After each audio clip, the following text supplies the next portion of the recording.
sorry for being insensitive the other day. That's what Eliza, who's usually sarcastic, said to me as she bowed her head. For all I know, maybe Eliza was genuinely apologizing this time, reflecting on her past behavior. I let my guard down because of her apology. Little did I know that a police-involved incident was about to unfold. My name is Lisa.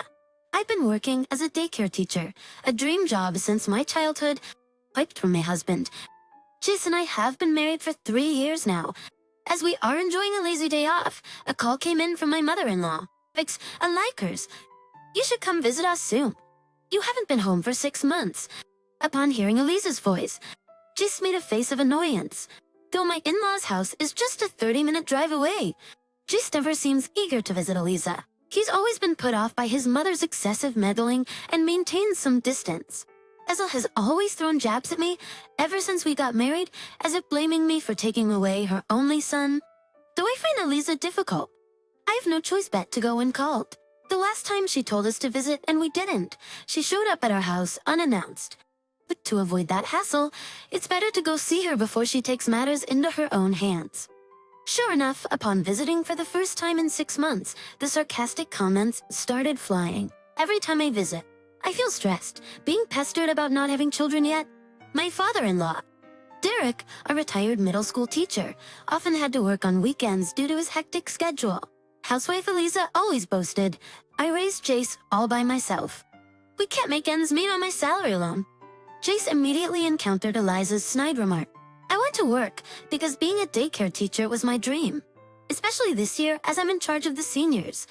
I want to see them through to graduation. I explained that we're not planning to have kids yet, but that just led to more insults. I was angry at being accused of just playing, but I let it slide with a wry smile. I can't let every one of Eliza's words get to me. Once she started her insults, there was no stopping her. Ansel let out an exaggerated sigh. I can handle her criticizing me for not having a job or kids, but I can't keep my emotions in check when it comes to her prejudices against parents. Look, parents are struggling every day to balance work and raising their kids. What you've done, spending so much time with your children? Look, parents are struggling every day to balance work and raising their kids. What you've done, spending so much time with your children, is commendable. But not every family can afford to have a stay-at-home parent. As Eliza and I glared at each other, Derek finally spoke up. Eliza, you're out of line. Watch your words. I am chilled by it. I was surprised that Derek came to my defense. He's a man of few words and usually stays quiet when we visit.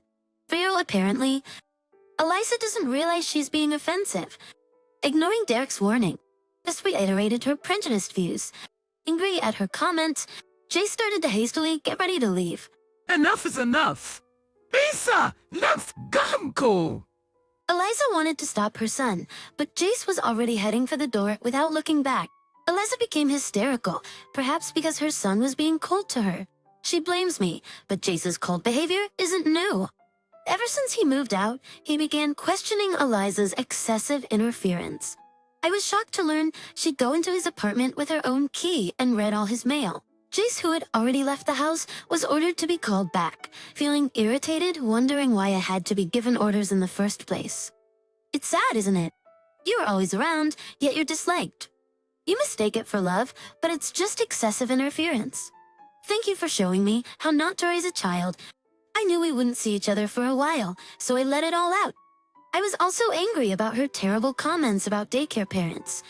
I felt a sense of relief getting that off my chest. Her face turned red with rage. Eliza slammed the front door after kicking me out. I figured this means I won't be called or visited for a while. I told Jace, who was waiting for me outside the entrance, what had happened. I got on you for standing up to Mom. Want some peace for a while now. I felt reassured by Jace's words, but what Eliza said last still bothered me. If we don't hear from her, I guess we don't have to visit for Christmas.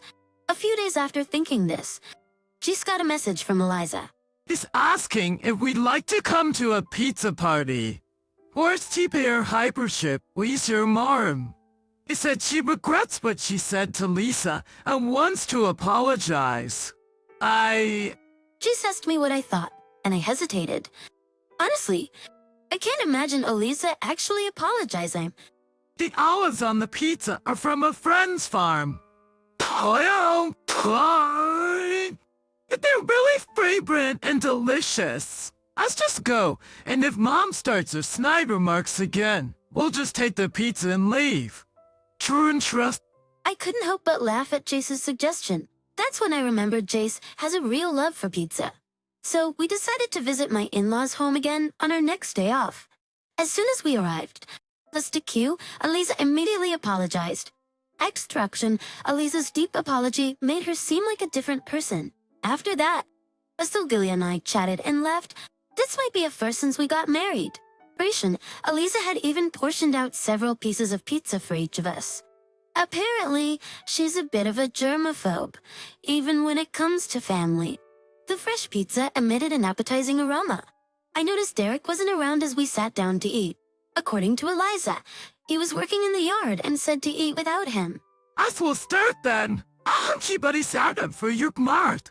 Jace quickly grabbed a slice and took a big bite. The moment Jace picked up the pizza, I smelled its wonderful aroma. Eliza urged us to eat the hot pizza quickly, so I took a slice. The colorful veggies on top looked delicious. I concurred to enjoy the acclaimed olives, and I took a careful bite. But the moment I bit into it, something felt off. The bacon was juicy and the abundant veggies were delicious, but the olives and asparagus don't have any fragrance. I quietly asked Jace, making sure Eliza couldn't hear. He nodded as if it were a given. I thought maybe my nose was stuffed because I was catching a cold, so I continued to eat. 20 minutes after we started eating, Derek comes back from the yard and takes his seat. I must have looked puzzled while examining the pizza toppings. He asked what was wrong.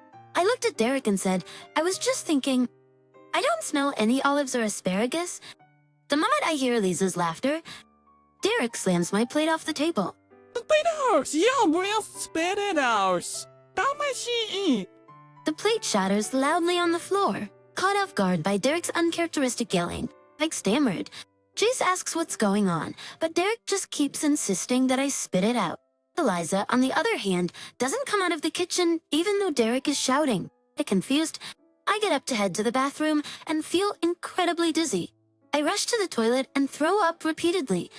I start sweating profusely and collapse in the bathroom. Call an ambulance. Now! There's the AG worship. I hear Derek instructing Jace, and it sounds like he's also yelling something at Eliza in the distance. Next thing I know, I'm lying in a hospital bed. And apparently, I fainted temporarily due to dehydration from vomiting so much. You're going to be fine. That's not come. We got you treated right away. Jace is looking almost in tears as he explains what happened. Well, it's known for its beautiful flowers. The bulb resembles olives, and the stem looks like asparagus. To an untrained eye, it'd be easily mistaken. Quick thinking, Derek had sent a portion of the pizza with Jace to be analyzed, revealing the presence of red spider lily. Is Jace okay? I was concerned as he had been eating silently. We had all the pizzas checked, but Jace hesitates. The only pizza that had red spider lily was yours. Isla, Lisser, and Ospect were speedily. Chills run down my spine at this revelation, meaning someone intentionally fed me the poisonous plant, and the only person who could have done that was Eliza, who made the pizza herself. But Lisa, on the other hand, doesn't come out of the kitchen even though Derek is shouting. And confused, I get up to head to the bathroom and feel incredibly dizzy. I rush to the toilet and throw up repeatedly. I start sweating profusely and collapse in the bathroom. Call an ambulance. That's my bear. I hear Derek instructing Jace, and it sounds like he's also yelling something at Elisa in the distance. Next thing I know, I'm lying in a hospital bed. Apparently, I fainted temporarily due to dehydration from vomiting so much. But you meant them fine. They got you treated right away. Jace says, looking almost in tears as he explains what happened. Turns out, the pizza I ate contained red spider lily, a plant considered poisonous. Well, it's known for its beautiful flowers. The bulb resembles olives, and the stem looks like asparagus. To an untrained eye, it could be easily mistaken. Quick-thinking Derek had sent a portion of the pizza with Jace to be analyzed, revealing the presence of red spider lily. Is Jace okay? I was concerned as he had been eating silently. We had all the pizzas are checked, but Jace hesitates. The only pizza that had red spider lily was yours. Lisa, ich wusste beim Asterus. Chills ran down my spine at this revelation, meaning someone intentionally fed me the poisonous plant. And the only person who could have done that was Eliza, who made the pizza herself. The doctor at the hospital says they need to report the food poisoning incident to the health department and asks for details. After hearing the situation, the doctor clearly thinks Eliza's behavior is suspicious and suggests contacting the police. He agrees, but says he needs time to process everything. Trust. I can't think of her as my mother anymore. You're a criminal. Kyle, try. She's a criminal. What would happen if Dad hadn't noticed?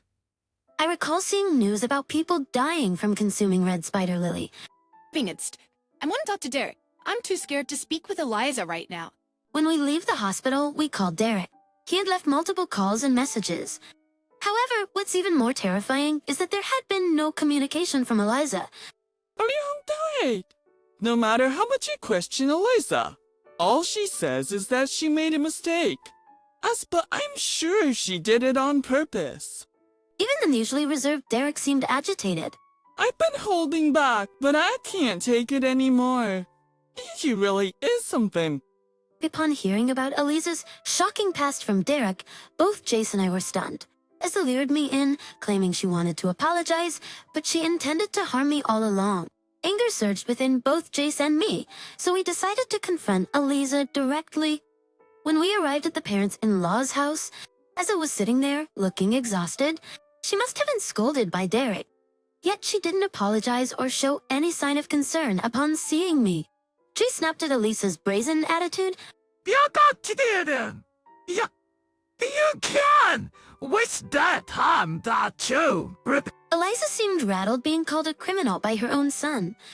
Eliza didn't seem to feel any remorse for putting poisonous red spider lily in my food. Jace lunged at Eliza in rage.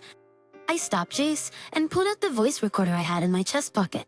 Eliza paled at the mention of the police. Yes, and both Derek and Jace have agreed. Besides, you've done the same to Derek in the past. I relayed what I'd heard from Derek. There had been a major fight over a trivial matter before. The day after the big fight, Derek noticed that dinner's pizza had no smell of olives. As a former middle school teacher, he was always cautious about food poisoning and knew it could be toxic. Instantly, he thought of red spider lily. Derek faked a stomachache and didn't touch the pizza. After Eliza went to bed, he checked the trash can and found remnants of red spider lily, which terrified him. Because of his past experiences, he was able to quickly tell me to spit it out. I can tolerate it if it's just me, but I can't allow harm to come to someone important to my son. We're getting divorced now. Derek had been able to focus on work because of Lisa's support. She had helped raise Jace, so he couldn't easily bring himself to say divorce. He knew what spider lily had been mixed into the pizza, but never blamed Eliza before. But now he seemed resolved to give up on Eliza. Eliza, who never thought divorce was on the table, was stunned. I'll give you this house. We have some savings. There'll be a retirement fund once we distribute the property. Derek continued talking about divorce. Like he'd been planning it all along. Eliza barely had a moment to interject. While they were discussing the divorce, we decided to leave the house. We'll go to the police with Jace. Please cooperate once the investigation starts, I said, and headed straight to the police station. The damage report was accepted, so an investigation into Eliza would soon begin. After that, Eliza started calling us almost daily. Please retract the damage report. Her voice was full of exhaustion. Derek divorced her soon after and moved out. Between the police coming and Jace leaving, nasty rumors about Eliza had started in the neighborhood, though she begged for help. I had no sympathy. I can't deal with any more persistent phone calls. Even if I change my phone number, there's nothing stopping them from just showing up at my house.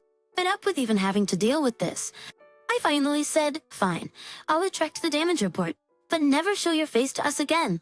Even when a grandchild is born, you won't meet them.